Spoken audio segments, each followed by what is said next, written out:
L'acte d'allégeance est quelque chose d'essentiel dans la vie d'un musulman. Figure-toi que les compagnons prenaient directement la bay'a au prophète. On a notamment la bay'a, l'acte d'allégeance de la Aqaba, et on a la bay'a du Ridwan. Et même les femmes croyantes prenaient la bay'a auprès du prophète. Aujourd'hui, certains disent « moi je m'engage directement avec Allah ». D'autres disent encore « moi je prends la bay'a directement avec le prophète ». Je t'arrête tout de suite.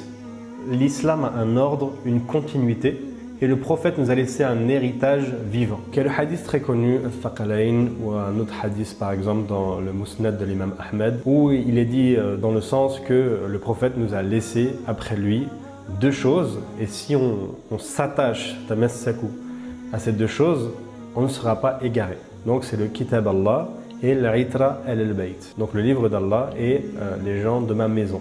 Donc la descendance du prophète. Et donc à travers ce hadith, tu comprends que si tu veux donner aujourd'hui le pacte d'allégeance spirituelle, tu te dois activement de chercher un descendant du prophète qui a reçu cette fonction spirituelle, qui a reçu ce dépôt de perpétuer la prise de l'engagement. Donc prendre le livre d'Allah sans suivre la descendance du prophète, c'est comme prendre un corps sans esprit ou un esprit sans corps.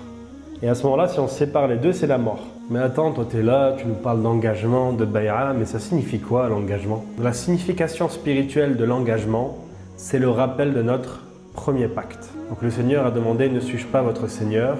Ils dirent « Oui, nous en témoignons ». Avant même notre naissance, notre âme a dit « Bala », oui. Mais en venant dans ce monde, dans ce corps, notre âme a oublié. Donc le pacte aujourd'hui, c'est le rappel de cet engagement oublié, le retour à Dieu par la main de celui qui l'envoie à chaque époque. Et aujourd'hui, le cheikh Mohammed Fawzi al-Kalkari appelle à cet engagement spirituel pour celui qui veut suivre l'ordre du prophète. Cet engagement, il a un signe clair, une preuve intérieure. Le disciple voit la lumière du prophète, alayhi salatu wassalam. Ce n'est pas une parole en l'air, une parole vide, c'est un véritable lien qui se crée à ce moment-là. Je ne te demande pas de nous faire confiance, remets-toi-en à ton Seigneur, fais la prière de consultation et si tu reçois un signe, viens nous rejoindre, nous t'accueillerons avec plaisir et tu découvriras la porte de Dieu.